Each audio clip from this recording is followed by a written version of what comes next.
I am Shikha and you are watching your YouTube channel Full Solution. Welcome back everyone to the EVS series. We are doing 161 MCQs. हमने 160 MCQs previous lectures में कर लिया है. Do watch those lectures because they are very important. They are concept building lectures and उन्हीं concept से हम लोग इसको अब कंटिन्यू करके समझ पाएंगे कि आगे कैसे इन्वायरमेंट स्टडीज हमारी बढ़ रही है. Okay, now coming on to first question for today. First question is which element present in drinking water can lead to various fatal disease. Fatal मतलब होता है कि those diseases through which person can die. Okay, तो क्या present होता है drinking water में जिससे कि कोई पर्सन डाई भी हो सकता है? Calcium, arsenic, phosphorus, none of this. Arsenic will be the answer because अभी हम लोगों ने न्यूज में भी देखा था बहुत बार, लाइक गंगा रिवर में अर्जेनिक ज्यादा हो जाना, या फिर बहुत सारे रिवर्स में रिवर बेड पे अर्जेनिक इज अ मेटल. तो अर्जेनिक की मात्रा ज्यादा हो जाना जिसकी वजह से वाटर का हेवी हो जाना. So this is a pollution for water. Okay, now moving on to 162 number question. Forest Conservation Act was amended in which of the following year? Forest Constitution conservation act आया किस year था? पहले हम लोग ये देख लेते हैं, यहाँ से हम लोग दो एमसीक्यू करते हैं कि आया किस ईयर था, उसको अमेंड किस ईयर किया गया था. अगर हम लोग फॉरेस्ट कंजर्वेशन की बात करें तो आया ये 1980 में था. 1980 फॉरेस्ट कंजर्वेशन एक्ट. इसको अमेंड किया गया था 8 साल बाद ही, that is C 1988. Now moving on to next question, 163. Environmental studies is defined as branch that deals with the. Environmental studies एक ऐसी ब्रांच है जो किससे डील करती है? पहला है design study and discovery of new material. ये तो है नहीं, ये तो आर्कियोलॉजी होगा ना. आर्कियोलॉजी ये करता है the study of humanity, social biology and physical sciences. No, ये तो साइंस हो जाएगा. Incorporate the information in physical science. No, it is also a science, it is not related to environment. ये तो फिजिक्स में आ जाएगा. Approach that the natural world and the impact of human integrity. Correct. Natural world कैसा है और उसमें human का क्या इम्पैक्ट हो रहा है, यही तो ईवीएस है, इन्वायरमेंटल स्टडीज. तो D will be the answer. 164. Which of following is not a measure of sustainable water management? Sustainable water management क्या है? वाटर को फ्यूचर के लिए भी बचाना, प्रेजेंट में यूज करते हुए वाटर को फ्यूचर के लिए भी कंजर्व करना. ओके, तो यही है सस्टेनेबल. तो क्या मेजर नहीं है? नॉट. जब भी नॉट जैसा वर्ड दिखे ना, आप उसको अंडरलाइन कर लीजिएगा सो दैट आपको इन्फॉर्मेशन मिल जाए कि हाँ, आपको नॉट वाला वर्ड ढूंढना है.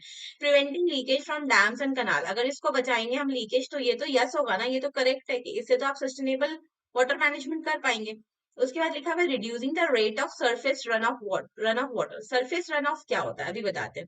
सी देखते तब तक. Preventing loss in municipal pipes, तो इससे ये भी करेक्ट है, इससे भी आप वाटर कंजर्व कर पा रहे हैं. Building small reservoir in place of new mega projects, ये भी सही है. अगर हम बड़े बड़े प्रोजेक्ट्स ना बना के छोटे छोटे रिजर्वॉयर्स बनाए तो भी हम वाटर को कंजर्व कर पाएंगे. Answer will be B, reducing the rate of surface run off. Surface run off के रेट को रिड्यूस करना इज द आंसर. अब ये कैसे? Surface run off is what? See, ये लैंड है, ये रिवर है. यहाँ पे लैंड है और ये रिवर है. सरफेस रन ऑफ का मतलब होता है बारिश आई और ये पानी यहाँ से बह के रिवर पे गया, तो इससे तो कोई हार्म नहीं हो रहा है ना. अगर हम इसको कम करेंगे तो उल्टा हमको वाटर मैनेजमेंट का प्रॉब्लम होगा, या यहाँ पे वाटर लॉगिंग होना शुरू हो जाएगा. अगर सरफेस रन ऑफ हो रहा है और रिवर में पानी जा रहा है तो it is good. So B will be the answer.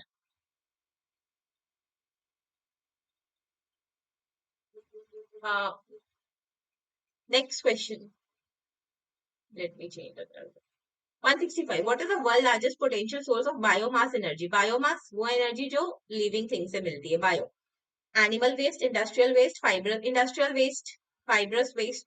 Industrial waste तो सबसे पहले नहीं होगा, बायोमास एनर्जी है नहीं. Fibrous waste of paper industry, ये भी नहीं होगा. उसके बाद एनिमल वेस्ट हो सकता है या fibrous waste of sugar industry हो सकता है, क्योंकि शुगर इंडस्ट्री से अभी हम लोग बहुत ज्यादा एनर्जी प्रोड्यूस करते हैं. Sugar is from sugar cane.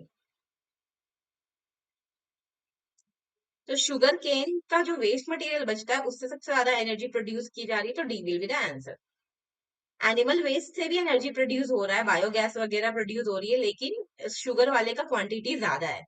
Now coming on to 166 number question. In an ecotone the species which become abundant are called. Ecotone क्या होता है प्रीवियस लेक्चर में बताया गया था, उसको वहां से रेफर कर लीजिए. एंड जो स्पीसीज इकोटोन में सबसे ज्यादा होती है उनको क्या बोलते हैं? उसको हम लोग बोलते हैं एच स्पीसीज। अब एक एक करके देखते हैं ये स्पीसीज होती क्या है। एच स्पीसीज वो स्पीसीज होती है, लाइक फॉर एग्जाम्पल यहाँ पे डेजर्ट है और यहाँ पे ये वाले एरिया, फॉर एग्जाम्पल अगर इंडिया का बात करते हैं, लोग इंडिया के बाद से आपको डायरेक्ट समझ में आ जाएगा क्लियर। ये इंडिया का वेस्टर्न साइड है, यहाँ पे थार डेजर्ट है और ये वाला एरिया एमपी वाला एरिया है, यहाँ पे नेशनल पार्क से बहुत ग्रीन है ये वाला एरिया, ये डेजर्ट एरिया है। Edge species is two species which are present in this area, जो एकदम एच पे रहते हैं, ये थार के एच पे जो रहेंगे।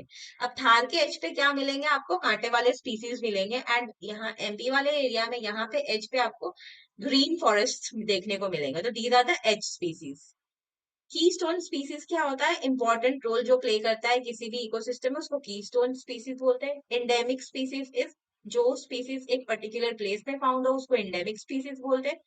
Foster species depend on the resources, कि अगर रिसोर्स अवेलेबल है तो वो बढ़ेंगे, रिसोर्स अवेलेबल नहीं है तो वो कम हो जाएगा, तो ये इसको बोलते हैं हम लोग फॉस्टर स्पीसीज। एच स्पीसीज का मतलब यहाँ पे देखो, यहाँ पे एमपीए ग्रीन है। एक और तरीका है इसको जानने का कि पहले यहाँ पे क्या होगा, फॉरेस्ट, जैसे ही टेम्परेचर वगैरह चेंज होना शुरू हो जाएगा तो फॉरेस्ट से धीरे धीरे यहाँ पे ग्रासेस आ जाएगा या फिर स्मॉल ट्रीज आ जाएगा, बहुत स्कैटर्ड ट्रीज, कम ट्रीज होंगे। फिर धीरे धीरे ये चेंज होके यहाँ पे थॉर्न में, ये डेजर्ट साइड आएंगे जैसे ही थार वाले एरिया में, तो थॉर्न वगैरह होना शुरू हो जाता है, कांटेदार।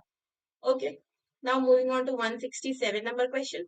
Which one of the following is management option for air pollution? Air pollution को कैसे मैनेज कर सकते हैं? रेगुलेट एंड स्टैंडर्ड, मतलब लॉ बना सकते हैं। ट्रांसपोर्ट प्लानिंग, ओके, ट्रांसपोर्टेशन की वजह से भी एयर पॉल्यूशन होता है तो उसको प्लान कर सकते हैं। Using CNG as fuel, CNG को फ्यूल यूज करके भी किया जा सकता है एयर पॉल्यूशन को कम, तो it is correct, D will be the answer. अब सीएनजी का full form is very important, CNG, compressed natural gas, natural gas को कंप्रेस करके डाली जाती है। Now coming on to 168 number question. The term environment has been derived from the French word which means to encircle or surround what?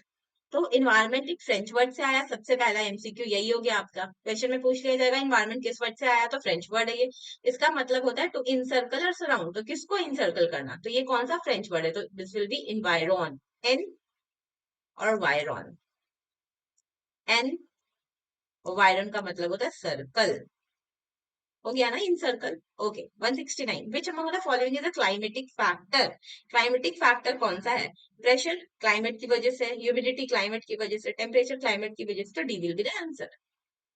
Now the last question, which one of following are major environmental issues involved in mining. Mining में कौन कौन से major environmental issues है? Air pollution mining से होता है, water pollution होता है, सॉइल डिग्रेडेशन होता है, ऑल ऑफ द अबव। सही है। एयर पॉल्यूशन कैसे होगा? माइन होगा तो जो थोड़े थोड़े एशेज उड़ते हैं उससे एयर पॉल्यूशन हो गया। वाटर पॉल्यूशन जो पानी में बह के चला जाता है, छोटे छोटे मेटल्स वगैरह। और सॉइल डिग्रेडेशन तो है ही, आप सॉइल को ही माइन कर रहे हो, so D will be the answer.